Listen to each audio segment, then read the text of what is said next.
सामने ये जो गाड़ी देख रहे हैं ये पल्सर 125 है, लाल कलर पे है। हल्का सा शाम के कारण थोड़ा बहुत यार गुलाबी लग रहा होगा, पर ये डार्क रेड है। जैसे यहाँ मैं अभी झुक के बता रहा हूँ, ग्राफिक्स का भाग यहाँ से शुरू है, यहाँ तक लहर करके जाता है। इंजन से आप ऑलरेडी वाकिफ़ हैं, 125 सीसी के डिस्प्लेसमेंट DTSI इंजन देता है। और ये भाग पूरा ब्लैक है, ऊपर कवरिंग भी है। ये अलॉय क्या है, कितना बेहतर है, आपके लिए गाड़ी लेना चाहिए कि नहीं, क्योंकि रिव्यू आप ऑलरेडी बहुत सारा पहले ही देख चुके होंगे। मैं कोशिश कर रहा हूँ आपको कुछ ऐसा बताऊँ जो आपके निर्णय को मजबूत करने में मदद करे और जो बाकी के आप वीडियो में ना देखें। तो सबसे पहले अगर शुरुआत करूँ कीमत से, तो ये मेरे सिटी में पड़ रही है 1,13,000 रुपये की। आपके सिटी में थोड़ा डिफ़र करेगा, पर बताना मेरा फ़र्ज था तो मैंने बता दिया। अब सामने जैसे भाग को आप देख रहे होंगे, तो ये 125 का ये भाग रिफ्लेक्टर हैलोजन ऐसा कुछ व्यवस्थित है। इसके अलावा अगर आप 150 लेते हैं तो क्या ज़्यादा लाइट है, कम लाइट है, तो आपको सामान्य रूप से रोशनी के मामले में लगभग ये एक जैसा ही मिलेगा। वहीं पर जैसे ये भाग देख रहे होंगे तो बल्ब इंडिकेटर है। साइड का भाग देख रहे होंगे ना, तो इस कलर पे ग्राफिक्स कुछ इस प्रकार से दिया हुआ है। अब ना लगे हाथों में इंडिकेटर को भी चला के बता देता हूँ तो आप समझ पाएंगे कि कितना अंतर है। तो जलने के बाद वो कुछ इस प्रकार से दिखेगा। ये जो भाग देख रहे हैं ये लाल है, इसके ऊपर में जो आप लहर जाता हुआ देख रहे हैं, इसमें थोड़ा सा अंतर ये आ जाता है कि जो भी लाल भाग है उसको ज़्यादा ये हाईलाइट करता है। उदाहरण के तौर पे अगर आप ऐसा पकड़ के चलिए कि सिर्फ लाल रहता तो ये उतना ज़्यादा उभरता हुआ नहीं दिखता, पर इसके जो बाहरी छोर पे ये उभरे हुए जो टेक्सचर दिख रहे हैं, इसी के कारण गाड़ी अच्छी लगती है। और वहीं पर सेम चीज़ आपको यहाँ भी देखने मिल जाता है। पर एक चीज़ आप ध्यान दीजिएगा, वहीं पर अगर आप इस भाग में आते हैं तो ये जो लहर है इसके बाहरी छोर पे ये वाला जो है आपको नहीं देखने मिलता है, जो कि इस प्रकार से है। वहीं पर पल्सर ये प्रॉपर क्रोम टच में ना देते हुए थोड़ा सा दबे सिल्वर में आपको मिल जाता है।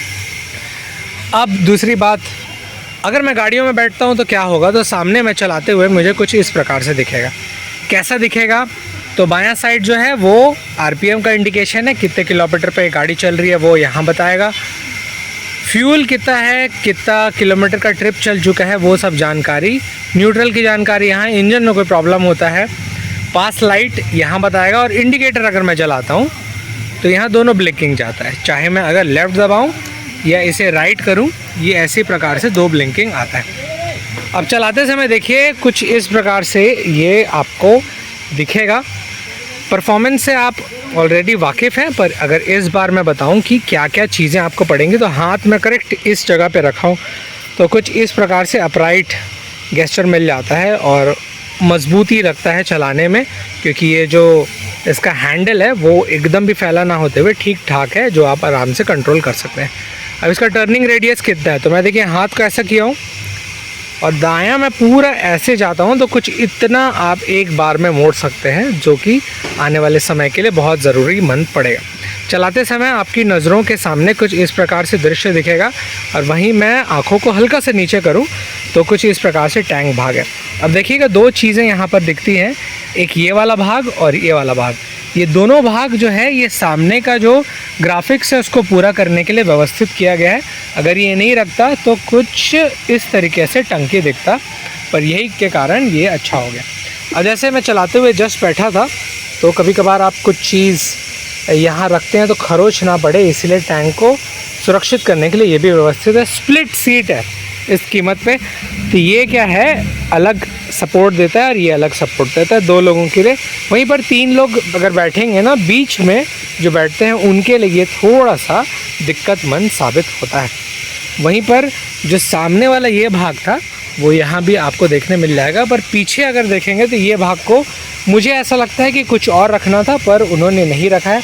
और यहीं पर 125 है और ये वही सेम टेक्सचर डिज़ाइन जो लाल के साथ यहाँ भी दिया हुआ है।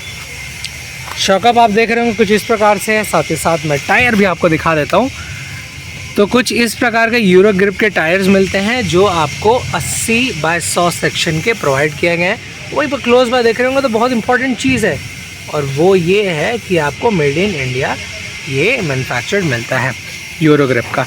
और वहीं पर टोटल अगर बात करें सामने क्या कहते तो ये 17 इंच का मिल जाता है।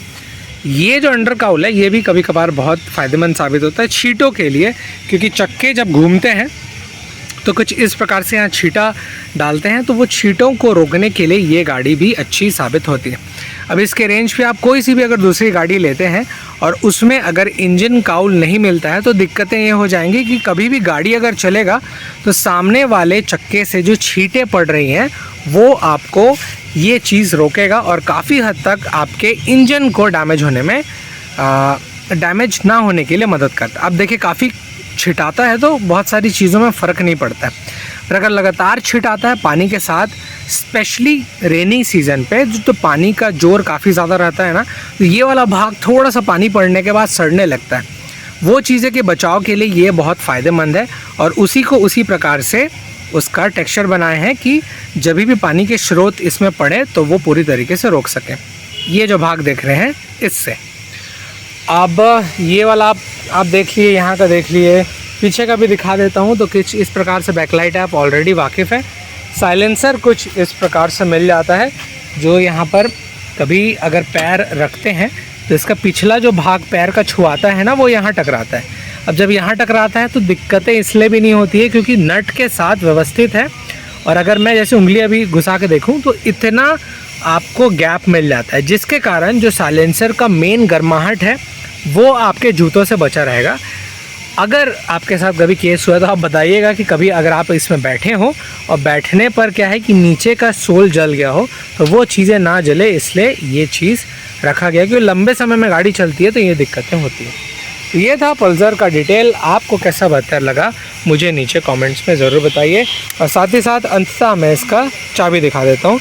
तो इस गाड़ी में कुछ इस प्रकार का चाबी मिलता है, जिसका ये बहुत अच्छा है ग्रिपिंग, क्योंकि लॉक सिस्टम के लिए मजबूती रहता है, पर एक चीज़ की कमी है कि इसका जो ऊपर प्लास्टिक है ये बहुत कमज़ोर दिया हुआ है। तो see you in the next video.